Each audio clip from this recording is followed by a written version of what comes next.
Live from New Delhi, you're watching DD India Live, India's voice to the world. I'm Preeti Kaur. Coming up in the next 30 minutes.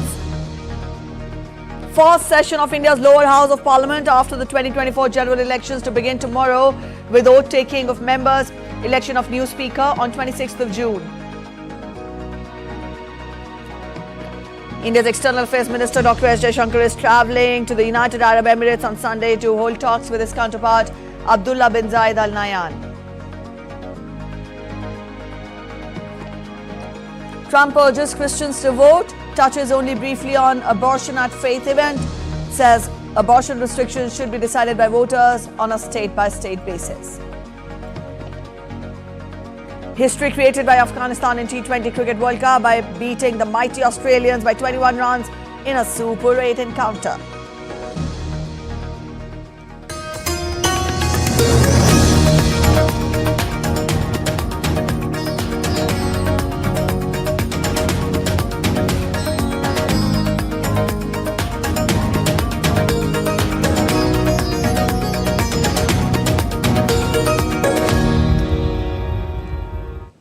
The fourth session of India's lower house of Parliament after the formation of the new government will begin on Monday.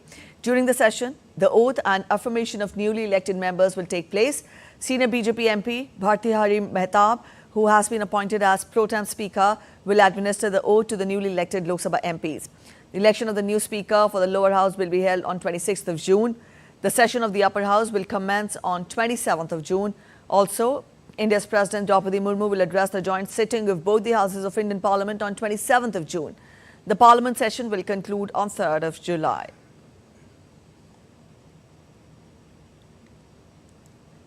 India's External Affairs Minister Dr. S. Jaishankar is travelling to the United Arab Emirates on Sunday. During his official visit, Dr. S. Jaishankar will hold a meeting with his UAE counterpart Abdullah bin Zayed Al Nahyan on a wide-ranging area of issues of the partnership. Now, this visit will also provide an opportunity to review the entire spectrum of comprehensive strategic partnership between India and the UAE and regional, global and other developments.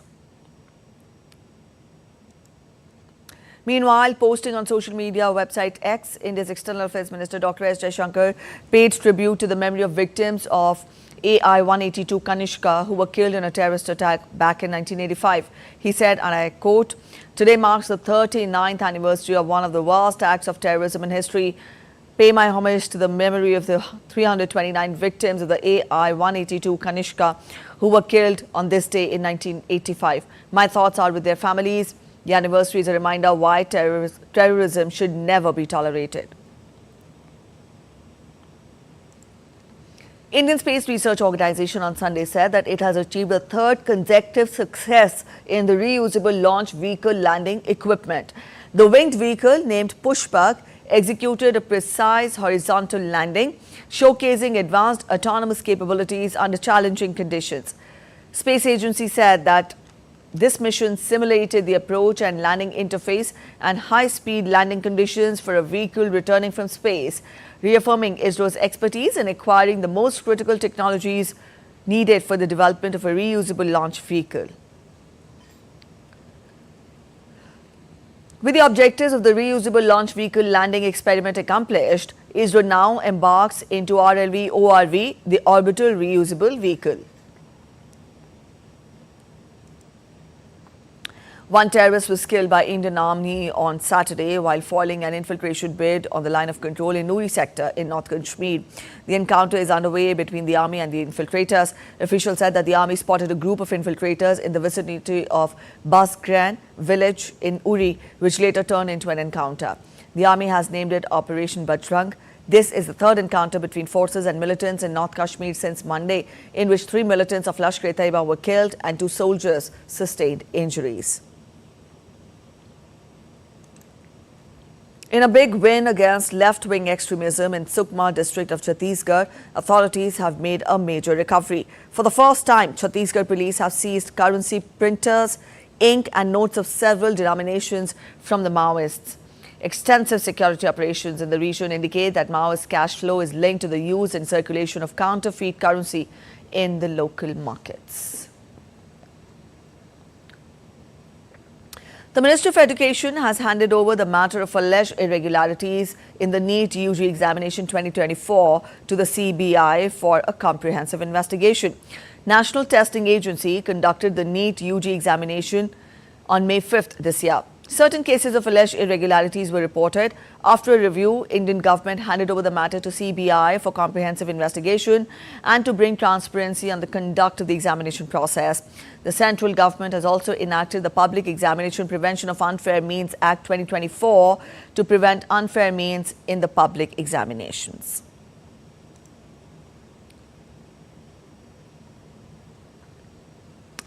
The NEET-UG retest for 1,563 candidates will be held on Sunday with National Testing Agency and Union Education Ministry officials present at the examination centres. The retest for the medical entrance exam is being conducted after the agency withdrew grace marks awarded to students who were compensated for loss of time due to delay in start of examination at 6 centres in Meghalaya, Haryana, Chhattisgarh, Gujarat and Chandigarh. 6 students scored perfect 720 marks along with 61 others, leading to allegations of inflation of marks. The retest will be held at 7 centres now.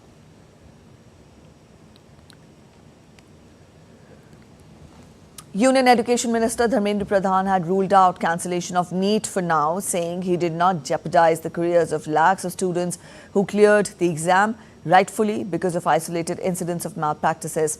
The reconduct of the exam was announced following allegations of irregularities in the NEET-UG, including the paper leaks.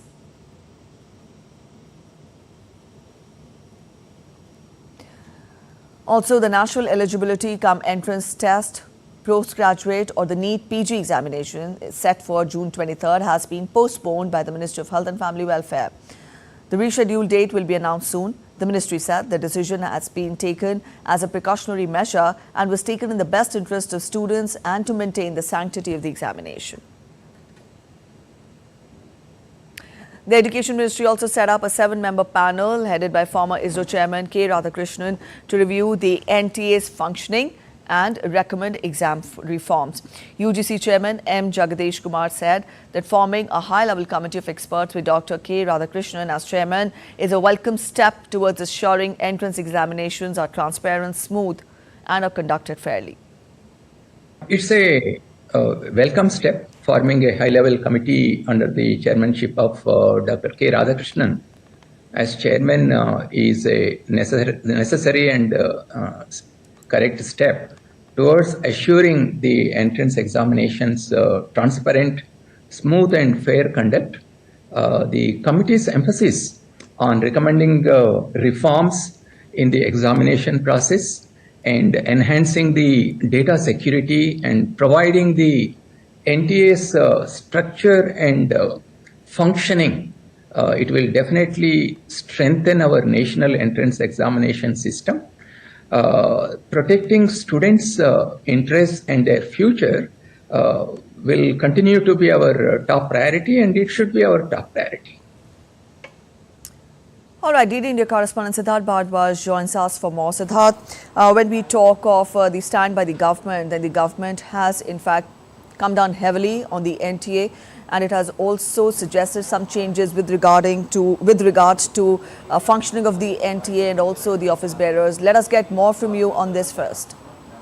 Definitely. First of all, a very good afternoon to you, Preeti. And certainly the NEET controversy has created an uproar in the entire country, but the union government is leaving no stone unturned, in fact, to make sure that the justice is delivered to all those students who have suffered disappointment because of whatever happened. And for that, the union government has taken several measures, including the setting up of a 7-member committee and also the removal of NTA chief Subodh Kumar Singh and appointed Pradeep Kharola till the time a permanent incumbent is assigned. So these are some of the steps that the union government is taking to make sure that everything happens in a transparent manner and the students who have suffered disappointment, they get justice. Now talking about the National Testing Agency, it has certainly receiving flack, after alleging irregularities in the examinations, and that is the reason why the NTA chief has been removed and in place of Subodh Kumar Singh, Pradeep Kharola has been appointed.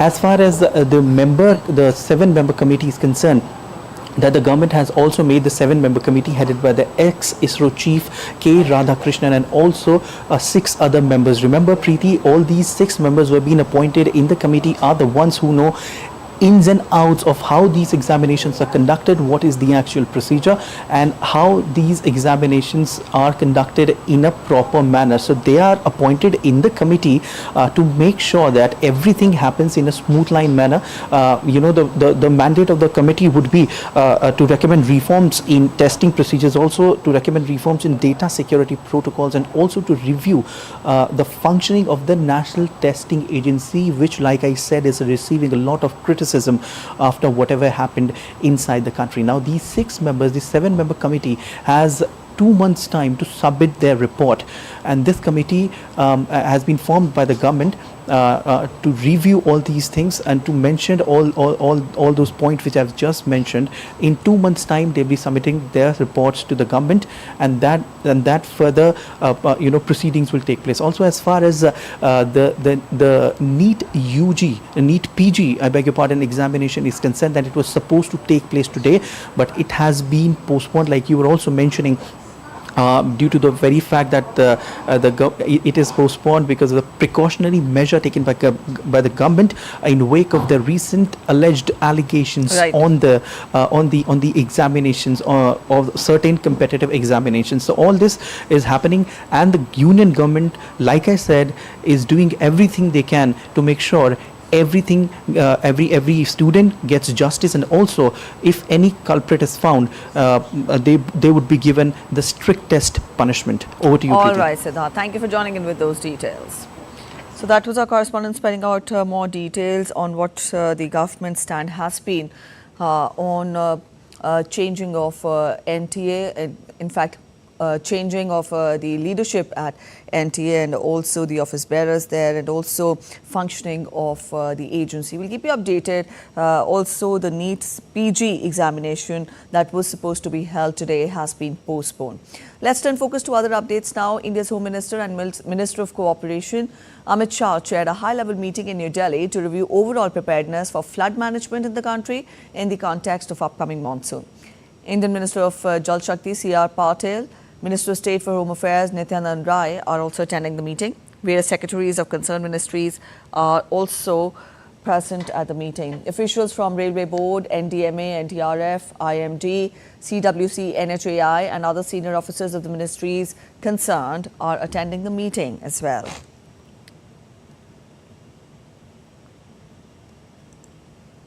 India's northeastern state of Assam has been reeling under a spell of incessant rainfall and floods brought due to it. The flood situation in Assam continues to remain grim, with over 117,000 people still suffering due to deluge across 10 districts of the state. The Chief Minister of Assam, Himanta Biswa Sarma, said that the flood waters have inundated 968 villages in 27 revenue circles in these districts. Now, as per the state government, the authorities are presently running 134 relief camps and 94 relief distribution centers, where a total of 17,661 people are taking shelter currently. Also, the Kushiara River is currently flowing above the danger mark at Karimganj in Assam's Barak Valley. The India Meteorological Department has said that the heat wave conditions will be likely over pockets of West Uttar Pradesh until the 24th of this month, adding that the maximum temperatures will rise by 3 to 4 degrees Celsius over northwest India during the next 2 days. However, no significant change in maximum temperature is expected over the rest of the country. Also, the IMD predicted heavy to very heavy rainfall over Kerala, Karnataka and Goa during the next 4 days. The IMD added that light to moderate rainfall with thunderstorms and lightning will be present over Gujarat, Maharashtra, Lakshadweep, Andhra Pradesh, Telangana, Tamil Nadu and Puducherry during the next 4 days. Let's take a look at other stories making it to the headlines from across India now. In the southern Indian state of Tamil Nadu, death toll in the Kalakuruchi district hooch tragedy has risen to 56. A total of 159 people are currently receiving treatment in various hospitals. People died after consuming illicit liquor, which has prompted political and judicial reactions.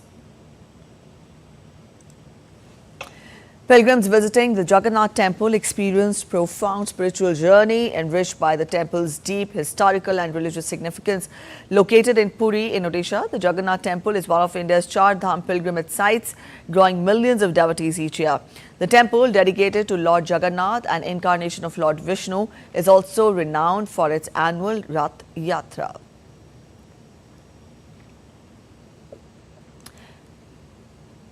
Administration in Jammu and Kashmir actively ensures preparations for the upcoming Amarnath Yatra set to commence on June 29th. Authorities have implemented a range of measures to ensure safety, convenience and comfort of the pilgrims. The unit aims to ensure safe and smooth pilgrimage experience for all the participants of the Amarnath Yatra.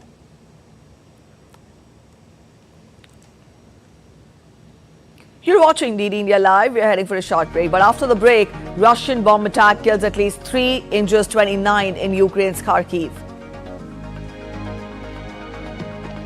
1 person killed, 7 others injured outside a nightclub in Kentucky.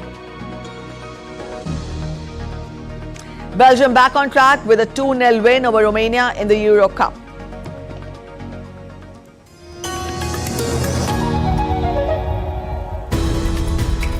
We just don't bring you the news as it unfolds. We get to the heart of the matter. We don't just present facts, we demystify complex social, political and economic events. We break stories that shape the world's present and future because you deserve the truth. I am Tanvi Taneja from New Delhi. I'm Ollie Barrett from London. I'm Nick Harper from Washington, D.C. Join us on DD India Global Monday to Friday at these times.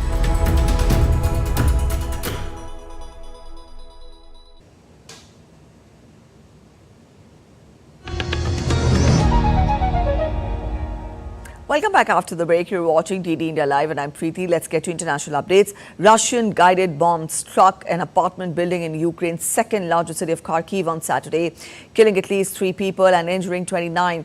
Now, this incident has prompted President Volodymyr Zelensky to call for more help from Kyiv's allies. Mayor Ihor Terkov said that there had been 4 strikes and residents had to run to safety from the site of the destroyed apartment block on hearing explosions after the initial strike. Kharkiv lies about 30 kilometers from the border with Russia. The city of about 1.3 million people has frequently been targeted in Russian attacks during the nearly 28 months of war. Ukraine's President Volodymyr Zelensky said on Saturday that Russia had deployed more than 2,400 guided bombs on Ukraine this month, with about 700 used on Kharkiv. Speaking in his nightly video address, Zelensky also called on Ukraine's Western allies to deliver promised military aid packages without delay. Russian guided bombs shattered an apartment building in Kharkiv on Saturday, killing 3 people and prompting Zelensky to call for more help to deal with the growing threat of such weapons. Just since the beginning of this June, Russians have used more than 2,400 guided aerial bombs on Ukraine, including about 700 on the Kharkiv region, on our positions, on our cities and communities in the Kharkiv region. Russian strikes are also carried out in the Donetsk region and or other frontline and border regions daily. Ukraine needs the necessary forces and means to destroy the carriers of these guided aerial bombs, including Russian combat aviation, wherever it is. The step is needed. I am grateful to all partners, grateful to America for the strong decisions that helps us stabilize the situation in the Kharkiv region's border area. We gained the ability to destroy Russian missile launchers near the border and concentrations of Russian occupiers. Israeli army struck on Hezbollah targets in various areas of southern Lebanon amid concerns of further cross-border escalations. The army released a video on Saturday showing the troops targeting an observation post as well as a military structure in a Lebanese village, Yaron. According to military, terrorists were operating from both the buildings. Hezbollah has been trading fire with Israel for more than 8 months in parallel with the Hamas conflict. Protesters took to the streets of Tel Aviv in Israel on Saturday, calling for the release of hostages held by Hamas. Israel's ground and air campaign in Gaza was triggered when Hamas stormed into southern Israel on October 7th, killing several people and seizing more than 250 hostages.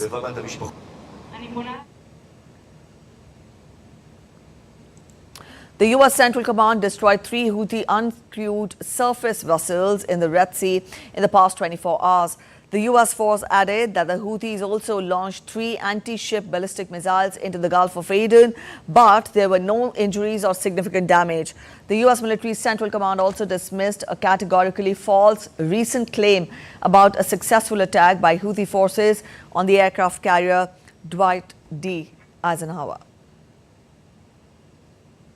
Former US President Donald Trump courted voters in Pennsylvania, declaring, if we win Pennsylvania, we will win the presidency. Trump's campaign rally at Temple University was held in a historically black area of Philadelphia, long a stronghold of the Democrats. The Trump campaign has made courting black and Hispanic voters, who make up more than half of Philadelphia's population, a priority this cycle, encouraged by some opinion polls that indicate he might be gaining ground with these voters.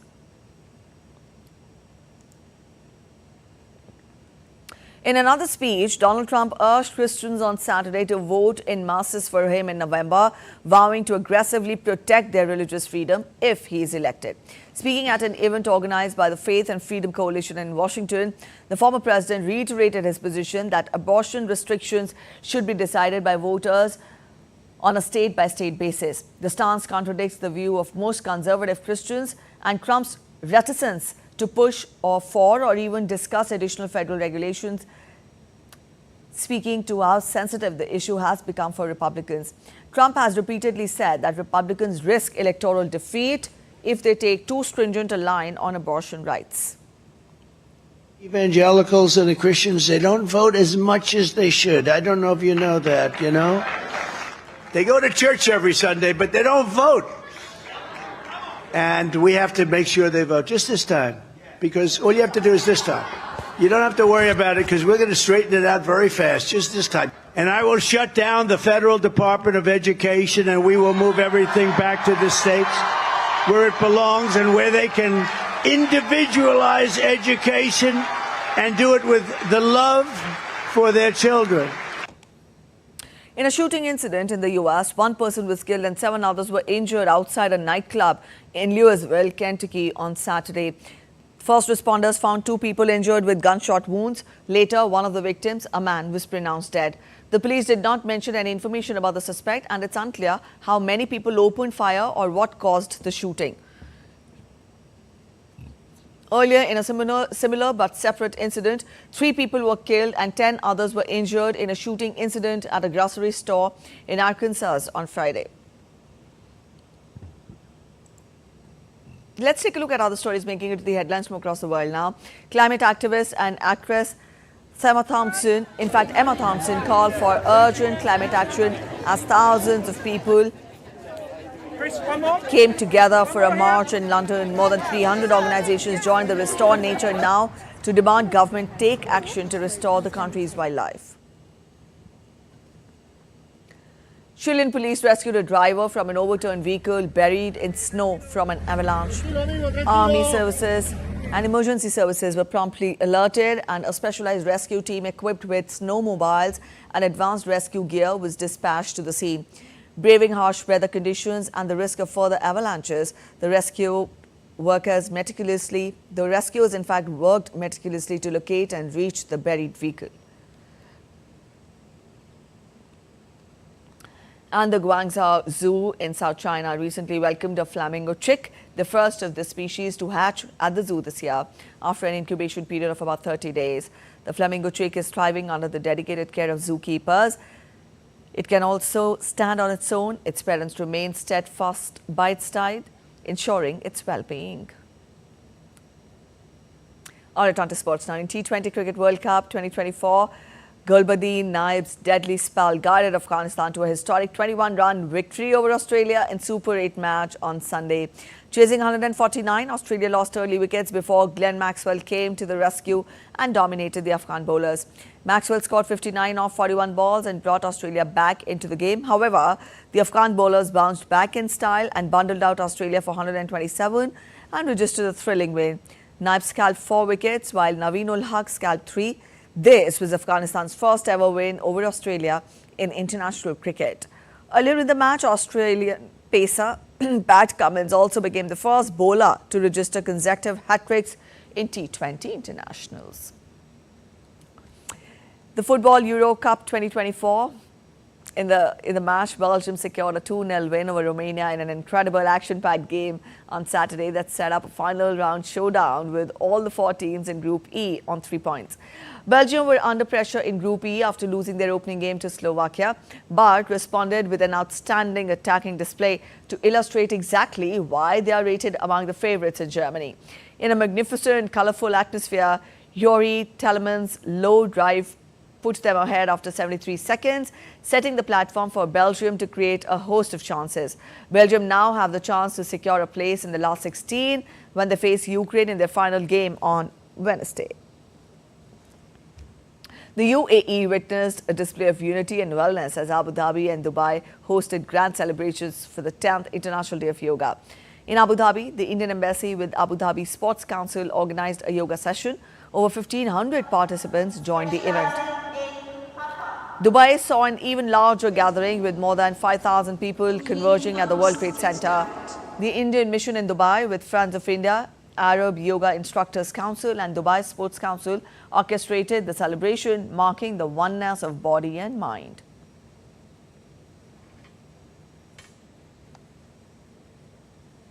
All right, people being, in fact, yoga there, joining and uniting people.